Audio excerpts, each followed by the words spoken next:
वर्षीच्या माझी कथा आलेली आहे. कदाचित वाचलेली असेल, मी टाकली होती सगळीकडं, पण तरी सुद्धा मला वाचता येते त्याचा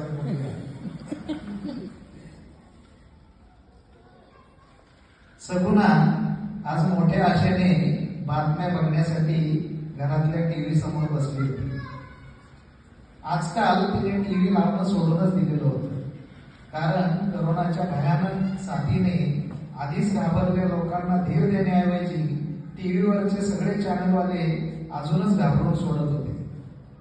आज किती पेशंट वाढले, किती मेले यांचे मोठे मोठे आकडे ऐकून लोकांना अजूनच भीती वाटत होती.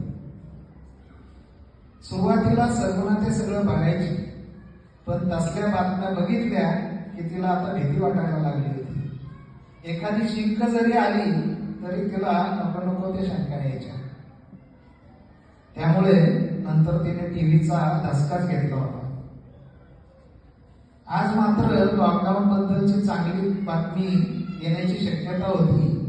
उद्यापासून लॉकडाऊन संपलं आणि सगळी देवळं आता पूर्णपणे उघडली जातील अशा चांगल्या बातमीची ती खूप दिवसापासून वाट बघत होती. खरं तर बातम्या चालू व्हायला अजून 15-20 मिनिटं होती, पण आज सगुणाला तेवढाही धीर निघत नव्हता. कधी एकदा हवी असलेली बातमी ऐकते असं तिला झालं होतं. त्यामुळेच ती टीव्ही समोर बसून राहिली होती. त्या बातमीच्या एवढ्या आतुरतेमागे कारणही तसंच होतं.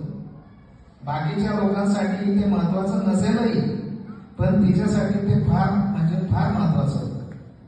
श्रावण सुरू झाला होता. पहिला सोमवार जवळ आला होता आणि तिने मागच्या श्रावणात सोमनाथाला बोललेला नवस फेडायची वेळ आलेली होती. सगळं अगदी तिच्या मनासारखं घडलं होतं. मुळातली सगुणा कोणत्याही कर्मकांडात अडकणारी नव्हती.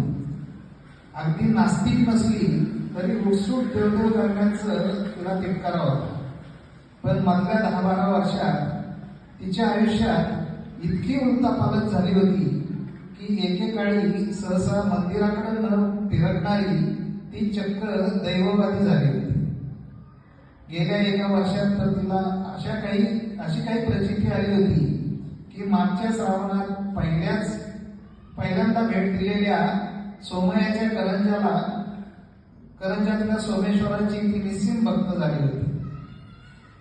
तिच्या गावापासून केवळ 10-12 मैलावर हे तीर्थस्थान असूनही तिला तिथे जायची कधी बुद्धी झाली नव्हती. पूर्वी लहानपणी कधीतरी सतीचं वाण नावाचा सिनेमा तिने सोमेश्वराची कथा पाहिली होती. सौराष्ट्रातल्या सोरटी सोमनाथ इथल्या सोमेश्वर इकडे सोमयाच्या करंजाला कसा आला याची ती कथा होती. हा सिनेमा केवळ एक पौराणिक सिनेमा म्हणून ती तो विसरूनही गेली होती. असं म्हणतात की प्रत्येक गोष्टीची एक वेळ ठरलेली असते आणि त्याप्रमाणे सोमेश्वराच्या दर्शनाची तिची एक वेळ ठरलेली होती. गेल्या श्रावणापासून तिची सोमनाथावर प्रचंड श्रद्धा बसली होती. तिला विश्वास होता की केवळ सोमेश्वर महाराजांच्या कृपेनेच माधवला उपरती झाली आणि त्याची दारू संपूर्णपणे सुटली आहे. मागच्या वर्षीच्या श्रावणी सोमवारी ती माधवला घेऊन करंजाला गेली होती आणि मनोभावे दर्शन घेऊन नवस बोलली होती. देवा सोमनाथा, हे सगळे उपाय थकल्यावर मी तुझ्या पायाशी आले आहे. मला माफी कर आणि माझ्या एकुलत्या एक पोराला लागलेलं दारूचं व्यसन सुटू दे. असं होण्यासाठी मी वर्षभर सोमवारी तुझा उपवास करीन, तुझी सेवा करीन आणि पुढच्या वर्षी श्रावणात हा नवस फेडण्यासाठी तुझ्या दर्शनाला पुन्हा येईल. माझ्यावर कृपा कर देवा. तिने श्रद्धेने वर्षभर दर सोमवारी मनापासून सोमनाथाची पूजा केली, उपवास केले.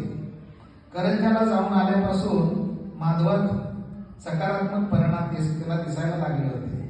हळूहळू तो संपूर्णपणे बदलला होता. ज्यांच्या संगतीनं तो दारू प्यायला लागला होता त्या सगळ्या व्यसनी मित्रांची संगत त्याने सोडली होती. तिला विश्वास होता की सोमेश्वराच्या कृपेनेच दारूच्या आधी गेलेला मनाने आपल्या आईपासून दुरावलेला तिचा एकुलता एक मुलगा पुन्हा माणसात आला होता. तिला ते जुने दिवस पुन्हा आठवू लागले. नकळत सगुणा मनाने त्या दिवसात पोचली होती. सगुणा आणि भिकोबा आपल्या लहानग्या माधव बरोबर आपल्या गावात सुखाचा संसार करत होते. त्यांची तिथे थोडीफार शेती होती. त्याबरोबर भिकोबा जवळच असलेल्या साखर कारखान्यात कामगारने नोकरी करायचं.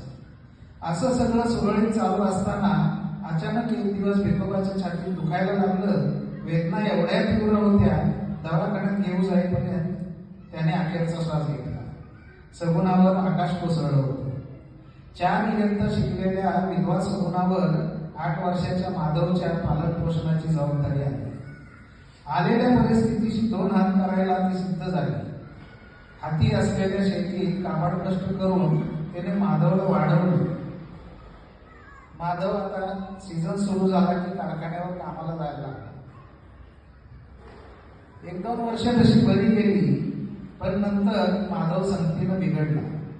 कामावरून सरळ घरी न येता मित्रांबरोबर दारूच्या गुत्त्यावर रमायला लागला. हळूहळू तो संपूर्णपणे दारूच्या आहारी गेला. सगुणाने सुरुवातीला गोड बोलवून नंतर राग भरून त्याला दारूपासून दूर करायचा प्रयत्न केला. काही दिवस तो तिचं ऐकायचा, शहाण्यासारखं वागायचा, पण ते 4-2 दिवस गेले की तो परत दारू घ्यायला लागायचा.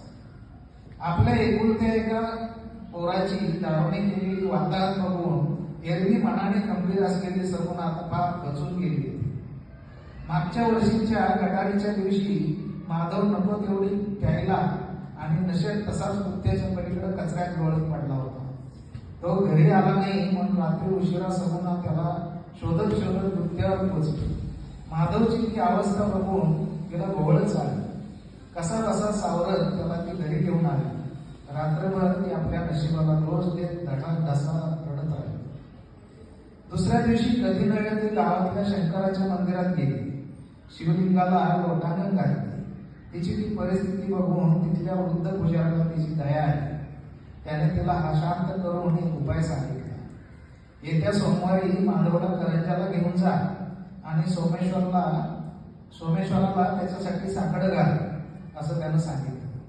दर श्रावणीला सोमनाथ महाराज सर्परूपाने भक्तांना दर्शन देण्यासाठी सोमेश्वरला येतात हे ती ऐकून होती, पण ती कधी तिकडे फिरकलेली नव्हती. आता मात्र ती हातबल झाली होती. माधवसाठी आता ती वाटेल ते दिवे करायला सज्ज झाली होती. श्रावणाच्या 3ऱ्या सोमवारी ती माधवला भाड्याच्या जीपमध्ये घालून करंजात पोहोचली. आज इथे प्रचंड मोठी यात्रा भरली होती. तीर्थाच्या वेदीवर दर्शन आणि खरं खोटं करण्यासाठी आलेल्या लोकांची गर्दी झाली होती. महाराज आले कलका ऐकू आला. सगुणा माधवला घेऊन तिकडे गेली.